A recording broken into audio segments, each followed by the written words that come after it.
Hi there. We're going to make a mug. I'm going to try and do this as quick as possible within the 15 minutes so I can share it on Instagram as well. That's why I'm keeping the videos quite short. Right, okay, so you're going to roll out a slab of clay, a flat bit of clay with your rolling pin. You're going to need one, I made a template because it's just kind of easy to have one in the drawer for my students. So this makes quite a big mug. I like a nice big mug of coffee in the morning to kickstart me. So the base is, what is it? 9 centimeters diameter. Okay. And the walls are 29 centimeters by 11 centimeters. That's right, isn't it? Yeah. Okay, so I've rolled those out already. So I've got my base, okay, and this is my walls, okay. I just wanted to actually texturize my walls of my cup, I think, while it's flat, because obviously if you want to put a texture into your clay, it's a heck of a lot easier to do it when it's flat, and because you can press down on it. Obviously once it's standing up, you know, and you try and poke something into the side of your cup, you're probably going to just dent it in. It's quite hard to get a texture once it's, you know, standing up basically. So I made this the other day. It's my loo roll with glue gun blobs on it. And I think I tried it out on a handle of something in one of the other videos. Anyway, I thought, oh look, that's the exact right size to go along my mug walls to texturize it. So let's try that out. Okay, so my clay is quite floppy and soft. So I'm just rolling that along. Oh, I like it much more on this. It's a bit, it kind of wants to squish down a bit, but that's okay. So it's quite a nice random pattern. Let's see, so I've rolled that along. I'll just show you how that's come out. It's actually quite nice, isn't it? It's a little bit like a sort of, it's a bit baskety, I'm gonna say. Okay, so the next thing you want to do is roll each end here and here so that they're a little bit thinner. And if you do that, it just means that your overlap is going to go nice and neatly. If you were to leave it cut, I mean, there are lots of different ways of doing this, but I'm just going to show you this way, okay? So if you take your rolling pin up against the end of your clay, like that, and what you want to do is you want to make a sort of nice, even slope. Let me just show you. So I'm going to lift that up carefully. So can you see that that has thinned the end? Look, that's the cut side, that's the thinned end. Okay, and what happens when you thin the ends is it actually stretches it a little bit, so it increases the length a tiny weeny bit as well. Okay, so let's just do this side.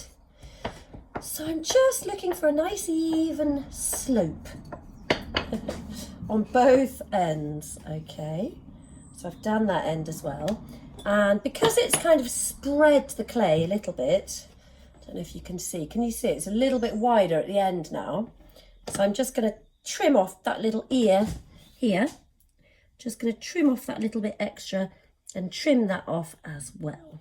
Okay, let's put those in my slip pot. I was going to do the same this end. Okay, brilliant.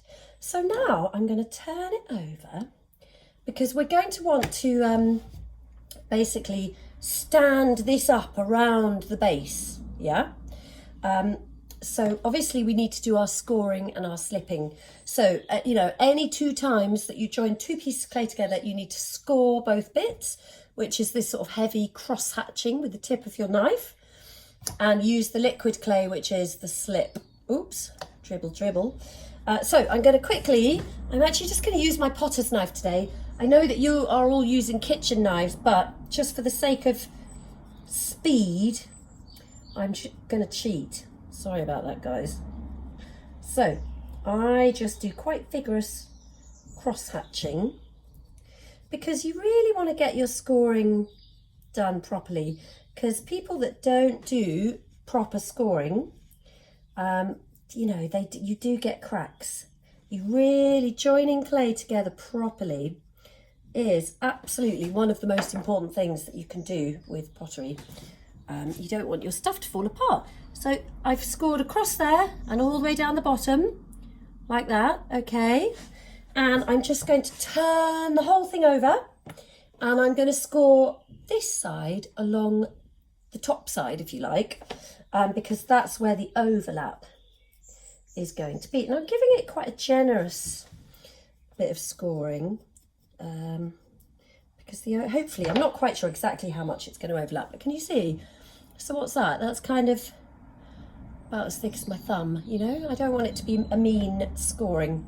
Okay, so let's turn it over, and we're going to put our liquid clay slip. We are going to blob that along the bottom. I try not to sort of, I mean, you can brush it a bit, but you don't want to be brushing and brushing and brushing, because if you do that, you're going to sort of smooth out all your score marks. Or you can do it a little bit if you're very gentle. But anyway, okay, so what have we got there? We've got those two edges scored on the inside edge, okay? Then we are going to, and what you will find, hopefully if the clay's not too soft, once you sort of bend it around like that, actually it's probably quite a good test. If you can bend your clay around like that and it doesn't just try to flop everywhere, then it's probably at the right stage to make your mug, okay? If it's too floppy, it's going to end up all wonky and not great. And if it's too firm, it's going to crack as you try and bend it around. So you just got to gauge it right. Okay, so I've bent it around. I'm going to kind of hold on to my base. Let's see if I can do it in a way that you can see. If you hold on to your base, then as you press against the side, the whole thing's not going to scoot off the edge. You need to feel like confident when you're handling your clay. This is very important. So hold on to that base.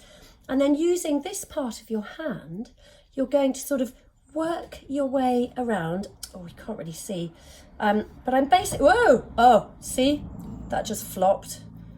Oh, that was good, wasn't it? Anyway, I think it's okay. So this clay is a little bit too soft, but the problem is, oh, it's going to do it again. Oh, this is a good demo, isn't it? But because I wanted to texturize it, I still wanted it to be a little bit soft. So there's a fine line, guys, a very fine line between it being too soft and flopping and it being too firm and not doing what it's supposed to do. So, okay, anyway, it's fine. Right, so can you see that I'm at this stage now where I've kind of come around and I'm at the point where the side seam is going to join together. So I'm just going to sort of tack it together very gently. I'm not going to touch it too much yet because I just want to make sure that it's actually overlapping enough and that that's all going to look okay. So I've just gently tacked it together, okay?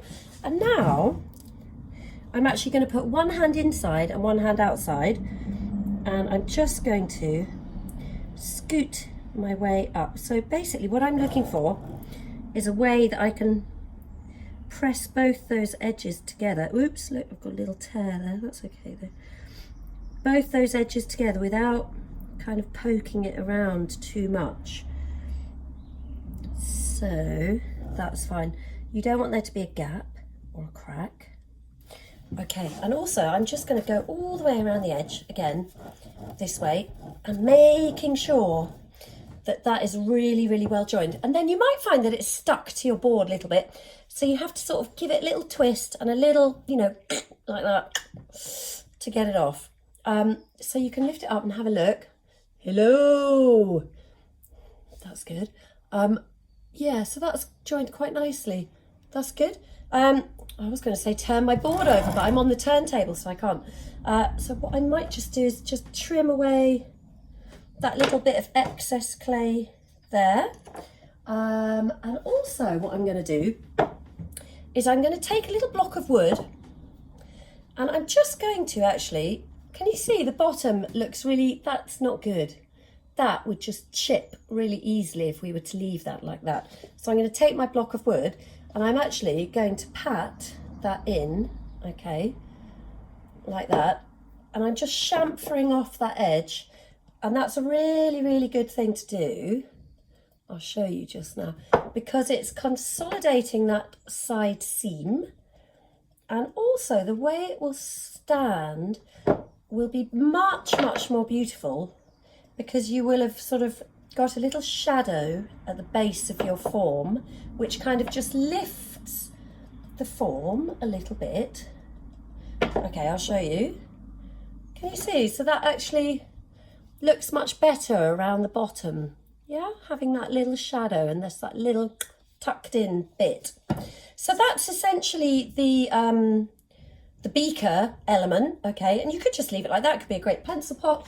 You could sponge the top a little bit just to soften that lip, you know, so that it's comfortable against your lips. If you are going to be drinking out of it and you do want it to become a mug, you just want to do that. And you might want to just thin it a little bit with your fingertips, you know, just kind of squeeze that a little bit. And don't worry, like, I'm not worried that it hasn't, can you see it? There's like a slight little place here where it hasn't joined up evenly, but I quite like that. I'm going to leave that. It's up to you whether you blend in the side seam. I am going to leave mine because I quite like to see that side seam. It's, for me, it's all about like the story of the birth of the pot. Does that sound weird? Anyway, handles, you need to roll out a thin strip of clay that is a bit thicker. This is about 9mm thick, okay? So once you've rolled out your little strip, this is for a strip handle, you can take your damp sponge. You can just blunt off those edges by sponging down the sides, okay? So now that will feel comfortable because you've blunted those edges. You can then shape your handle into the required shape that you sort of want. What you can do as well, actually, is put your mug down and just kind of measure it a little bit like that.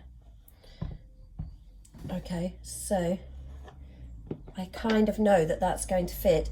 You can then leave your handle to dry out a little bit, okay? But because I haven't got time, I'm going to just whack it on and we'll see what happens, but it's rather floppy. So let's just see. You really should let it dry out a little bit until it firms up and then fix it on and you can handle it. Actually, I'll tell you what, I'm going to cheat a little bit, just very quickly. I'm cheating and speeding up the drying process. Come on.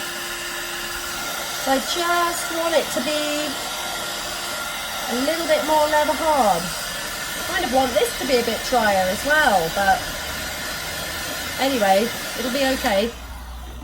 But you would just leave yours. Okay, so how do we join stuff together?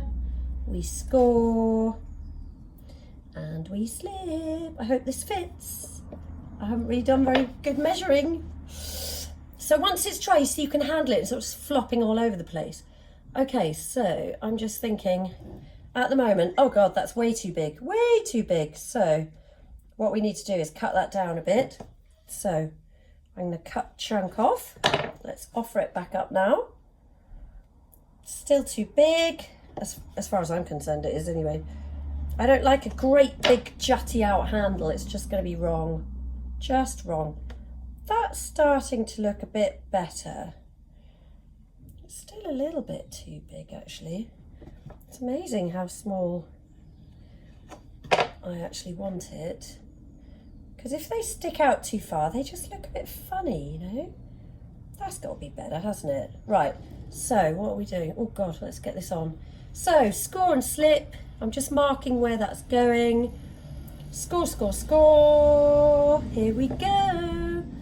Score, score, score, score, score, score. Oh my God, this is like speed potting. Blob on a bit of slip. And get that handle on. Squeeze it. Get it straight if you can. There we go. That's how to make a mug.